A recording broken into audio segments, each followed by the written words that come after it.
राम राम। जय माँ भारती, जय हिंदुस्तान, जय छत्तीसगढ़। आप सभी का मेरे YouTube चैनल सत्य साक्षात्कार में हार्दिक अभिनंदन एवं स्वागत है।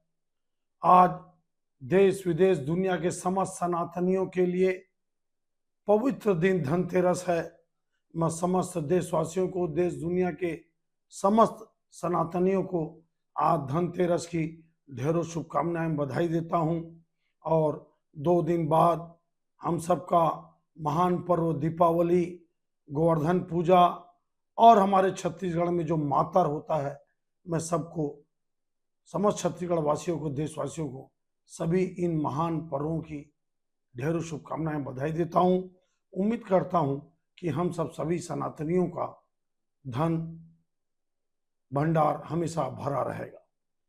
आज बहुत ही संक्षिप्त विश्लेषण करते हैं प्रियंका वाड्रा के केरल के वायनाड सीट से चुनाव लड़ने का। वाकई में लोकतंत्र मजबूत हो गया, वाकई में ओबीसी को उनका अधिकार मिल गया, वाकई में देश की आजादी के बाद परिवारवाद खत्म हो गया, वाकई में देश के इतने वर्षों बाद आजादी के जो सही में राजनीति के योग्य उनको स्थान मिल गया। आप बातों को समझ रहे होंगे। ऐसा नहीं है कि नेताओं के बच्चे, नेताओं के परिवार के लोग राजनीति में नहीं हैं, रहना चाहिए।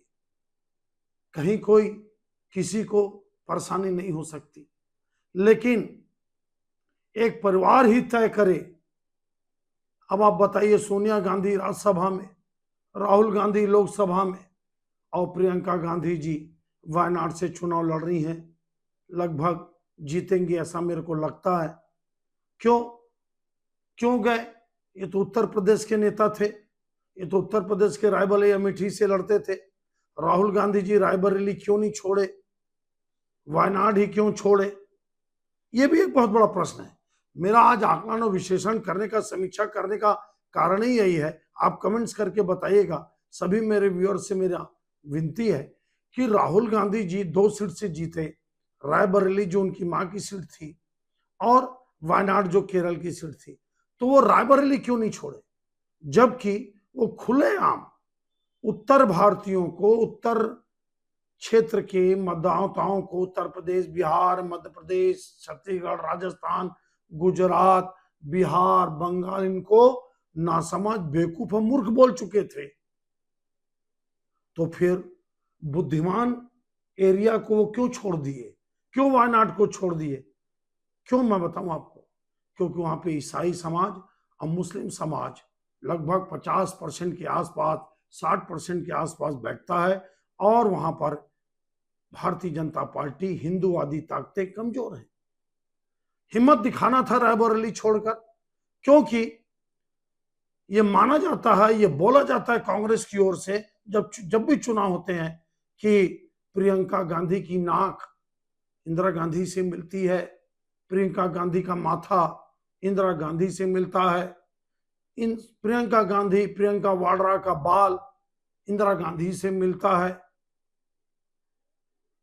मेरा भी ये बाल आचार्य चाणक्य से मिलता है, लेकिन मैं आचार्य चाणक्य नहीं बन पाया। मेरा ये बाल डीपी मिश्रा जी के जब चीफ मिनिस्टर थे, शुरुआत में उनके बाल से मिलता था, लेकिन मैं मध्य प्रदेश का चीफ मिनिस्टर नहीं बन पाया। लेकिन प्रियंका वाड्रा का बाल इंदिरा गांधी से मिलता है, उनका नाक मिलता है। भले इंदिरा गांधी फारसी मुसलमान है और प्रियंका एक ईसाई है, लेकिन मिलता है। अब मिलता है तो मिलता है। तो प्रश्न ये उठता है, फिर वो रायबरेली क्यों नहीं लड़ी, जहां से इंदिरा गांधी, जवाहरलाल नेहरू, राजीव गांधी लड़ते थे? ये वायनाड क्यों गई? क्योंकि स्पष्ट है कि केरल में जो डेमोग्राफी है मुसलमानों का और ईसाइयों का, वो कांग्रेस को एक तरफा और कम्युनिस्ट को एक तरफा मदद करता है। इन्होंने सीट खोजी। और आपको मैं बताऊं, ठीक है, लोकसभा चुनाव अलग था, ये विधानसभा और फिर जो बाई इलेक्शन है लोकसभा, ये अलग है। लोकसभा में मैं फिर बोलता हूं, मैं नहीं मानता कि कोई संविधान का इश्यू था या कोई आरक्षण का इश्यू था। योगी आदित्यनाथ और अमित शाह के बीच में तनातनी थी।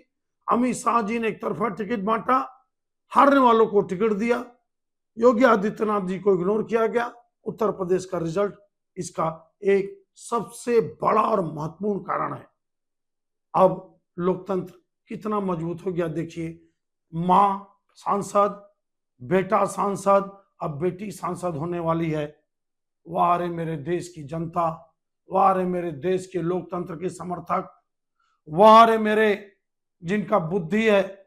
एक तरफ तो बोलते हैं कि फलाना पार्टी में लोकतंत्र नहीं है, ढेकाना में नहीं है, लेकिन यहां देखिए आप, एक एक परिवार के 3-3 लोग खुद ही तय करते हैं कि कौन कहां से लड़ेगा। अब आप बताइए, ये राजनीति कितनी अच्छी और कितनी गंदी है। क्या परिवार के 3-3 लोगों को संसद में खुद ही तय करना चाहिए टिकट पाकर? अब लोग क्या बोलते हैं, अरे जनता जिताती इसलिए जीतते हैं। अरे तो आप टिकट गरीब आदमी को दो ना, आप टिकट गरीब कार्यकर्ता को दो ना, आप परिवार से हट के टिकट दो ना। आप अगर ओबीसी करते हो तो आप घोषणा करो ना कि हमारी सत्ता आएगी तो हम ओबीसी को आप प्राइम मिनिस्टर बनाएंगे। आपका तेलंगाना में ओबीसी सीएम नहीं है, आपका हरियाणा में हिमाचल प्रदेश में ओबीसी सीएम नहीं है। बहुत सारी बातें हैं, लेकिन मेरे को बड़ा दुख पहुंचता है जब हमारे जैसे लाखों कार्यकर्ता राजनीति में दिन रात काम करते हैं, ईमानदारी से, राष्ट्रभक्ति से काम करते हैं, लेकिन हमारे बाप दादा गांधी परिवार के नहीं, हमारे बाप दादा किसी बड़े ऊंचे नेता के हम लोग बेटे नहीं, इसलिए शायद क्या टिकट पाने में हम लोग पीछे रह जाते हैं या हम लोग को दरकिनार कर दिया जाता है। ये लाखों कार्यकर्ताओं की दुख की बात, दर्द की बात मैं बता रहा हूं, कि मन की बात बता रहा हूं। अब ये देश ही तय करेगा, क्या लालू यादव, राबड़ी देवी, तेजस्वी यादव, तेज प्रताप यादव, मीसा यादव, रोहिणी यादव, फलाना यादव, ढेकाना यादव, क्या यही गरीबों का उत्थान है? मुलायम सिंह यादव, उनकी पत्नी साधना गुप्ता, आपका अखिलेश यादव, रामगोपाल यादव, सीपाल यादव, धर्मेंद्र यादव, तेज प्रकाश यादव, फलाना यादव, ढेकाना यादव, ये वो 3, 5, 4, 9। लोकतंत्र मजबूत है, ये गरीबों के मसीहा हैं। अब आप तय करिए कि कौन कैसी राजनीति करता है, भाषण क्या देता है। लेकिन आपको मैं बता रहा हूं, प्रियंका वाड्रा चुनाव भले जीत जाएं, लेकिन ये घोर परिवारवाद है, ये घोर अत्याचार और अन्याय है। अच्छे अच्छे कार्यकर्ताओं के साथ, ईमानदार कार्यकर्ताओं के साथ, उनके भविष्य के साथ बड़ा खिलवाड़ है। यह आकलन विश्लेषण आपको कैसा लगा आप जरूर बताइए। अच्छा लगा होगा तो आप लाइक कर देना, शेयर और फॉरवर्ड कर देना, और चैनल को सब्सक्राइब कर देना। जो भी परिवारवाद चलाता है, जो भी अपने भाई भतीजे को, जैसे आप बीजेपी को ही देख लीजिए, महाराष्ट्र में विनोद सलार और आशीष शेलार दोनों भाइयों को टिकट दिए। अभी मैं अगर मांगू भाजपा से, मैं मेरे भाई को आप पार्षद के टिकट दे दो, तो भाजपा बोलेगी दोनों भाइयों को टिकट नहीं देंगे, लेकिन महाराष्ट्र में दिए हैं। आप सब तय करिए कि राजनीति किस दिशा में जा रही है। आप सबका धन्यवाद। आप सभी को धनतेरस और दीपावली, गोवर्धन पूजा, भाई दूज और मातर की ढेरों शुभकामनाएं, बधाई। धन्यवाद।